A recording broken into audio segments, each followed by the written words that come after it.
امریکی صدر کی پاک بھارت قیادت کو ایک ساتھ ڈنر کرانے کی خواہش، اپنے وزیر خارجہ کو مخاطب کرتے ہوئے کہا، مارکو یہ کتنا اچھا ہوگا کہ دونوں کو باہر ڈنر پر لے کر جائیں۔ وزیر خارجہ مارکو روبیو مسکرا دیے۔ ریاض میں سعودی امریکن انویسٹمنٹ فورم سے خطاب میں ڈونلڈ ٹرمپ نے کہا، پاکستان اور بھارت میں تاریخی جنگ بندی کرائی، کشیدگی بڑھ رہی تھی، لاکھوں لوگ قتل ہو سکتے تھے۔ پاک بھارت دوستوں کو کہا، جھگڑا چھوڑیں، تجارت کریں، نیوکلیئر میزائلوں کے بجائے تجارت کا سوچیں، میزائل ٹریڈ نہ کریں، وہ ٹریڈ کریں جو آپ کو خوبصورت بنائے۔ پاکستان بھارت کی قیادتیں مضبوط اور ذہین ہیں، امید ہے سیز فائر قائم رہے گا۔ مارکو روبیو اور جے ڈی وینس کی کوششوں سے دونوں ملک رک گئے۔ سیز فائر کرانے پر امریکی انتظامیہ پر فخر ہے۔ امریکہ کی فوج طاقتور ہے لیکن مجھے جنگیں پسند نہیں۔ اسلام آباد میں بھارتی ہائی کمیشن کا اہلکار ناپسندیدہ سرگرمیوں میں ملوث، حکومت نے 24 گھنٹے میں پاکستان چھوڑنے کی ہدایت کر دی۔ ترجمان نے بتایا، بھارتی اہلکار کی سرگرمیاں سفارتی حیثیت کے منافی تھیں۔ متعلقہ اہلکار کی سرگرمیوں پر پاکستان کو شدید تحفظات تھے۔ بھارتی ناظم الامور کو طلب کر کے پاکستان کے فیصلے سے آگاہ کر دیا۔ حکومت پاکستان نے فیصلہ ملک کی سلامتی کے مفاد میں کیا۔ بھارتی پروپیگنڈا پاکستان کی عسکری کامیابیوں پر پردہ نہیں ڈال سکتا۔ پاکستان نے بھارتی فوجی اہداف کو نشانہ بنا کر اپنی طاقت کا مظاہرہ کیا۔ جوابی کارروائی مکمل طور پر جائز تھی۔ ترجمان دفتر خارجہ کا کہنا ہے، پاکستان کی امن کی خواہش کو کمزوری نہ سمجھیں، ہر جارحیت کا بھرپور جواب دیں گے۔ پاکستان خود دہشت گردی کا شکار ہے جس کے پیچھے بھارت کا ہاتھ ہے۔ ڈونلڈ ٹرمپ کی مسئلہ کشمیر کے حل کی کوششوں کی مکمل حمایت کرتے ہیں۔ سعودی عرب اسرائیل کے ساتھ تعلقات معمول پر لائے گا، امریکی صدر پر امید۔ کہا، توقع ہے سعودی عرب ابراہم معاہدے میں شامل ہو جائے گا۔ یہ معاہدہ خطے اور سعودی عرب کے مستقبل کے لیے اہم ہے۔ امریکی صدر کا شام پر لگی پابندیاں ختم کرنے کا اعلان۔ ٹرمپ نے کہا، طیب اردوان اور محمد بن سلمان سے ملاقات کے بعد شام سے پابندیاں ہٹانے کا فیصلہ کیا۔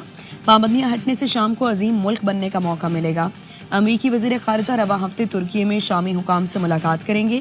ایران کے ساتھ ڈیل پر خوشی ہوگی۔ ایران کے ساتھ معاہدہ کرنا چاہوں جو بہتر مستقبل کا ضامن ہوگا۔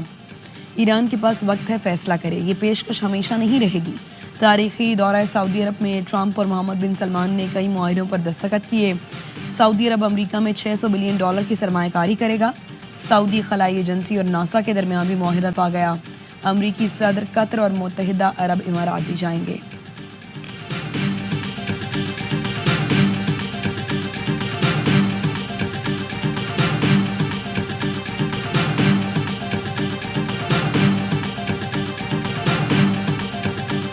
حق میں 40 شہری شہید، 121 زخمی ہوئے۔ شہداء میں 7 خواتین اور 15 بچے شامل۔ مادر وطن کے دفاع میں 11 جوانوں نے جام شہادت نوش کیا۔ شہداء میں پاک فضائیہ کے اسکواڈرن لیڈر عثمان یوسف شامل۔ معرکہ حق کے دوران شہداء اور زخمیوں کی تفصیلات جاری۔ ISPR کا کہنا ہے، بھارتی جارحیت کے جواب میں پاک فوج نے معرکہ حق کے تحت منہ توڑ جوابی حملے کیے۔ شہداء کی عظیم قربانیاں قوم ہمیشہ یاد رکھے گی۔ پاکستان کی مسلح افواج پاکستانی عوام کے ساتھ مل کر شہداء کو زبردست خراج عقیدت پیش کرتی ہے۔ زخمیوں کی جلد صحت یابی کے لیے دعا گو ہیں۔ صدر آصف زرداری اور وزیر اعظم شہباز شریف کا بھارتی حملوں میں شہید ہونے والوں کو خراج عقیدت۔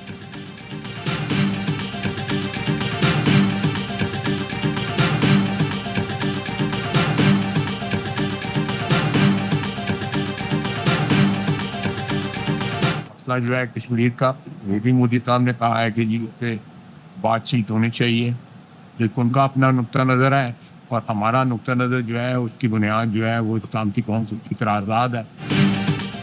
مودی کے دن گنے جا چکے ہیں، فیصلہ بھارتی عوام نے کرنا ہے۔ بھارت کے پاس ہمارے خلاف کوئی شواہد ہیں تو سامنے لائے۔ وزیر دفاع خواجہ آصف کی سیالکوٹ میں گفتگو۔ کہا، مسئلہ کشمیر کے حل کی بات خود ٹرمپ نے کر دی۔ مذاکرات کے ایجنڈے میں کشمیر، سینتاس معاہدہ اور دہشت گردی ہونی چاہیے۔ وزیر دفاع کا کہنا تھا، بھارت اب دوبارہ پاکستان پر حملے کا سوچ بھی نہیں سکتا۔ دو قالب یکجان، ترکی اور پاکستان۔ ترک صدر کا پاکستان کی حمایت کا واضح اعلان۔ کہا، اچھے اور برے وقت میں پاکستان کے ساتھ کھڑے رہیں گے۔ اردوان نے کابینہ اجلاس سے خطاب میں کہا، پاکستان اور بھارت میں تناؤ کم کرنے کے لیے انتھک کوششیں کی۔ دونوں ملکوں میں جنگ بندی پر خوشی ہے۔ پاک بھارت کے درمیان تناؤ انتہائی خطرناک سطح تک پہنچ گیا تھا۔ خواہش ہے پانی کے مسئلے سمیت تمام مسائل پرسکون طریقے سے حل ہو جائیں۔ دوران کشیدگی اپنے بھائی وزیر اعظم شہباز شریف کو ٹیلی فون کیا۔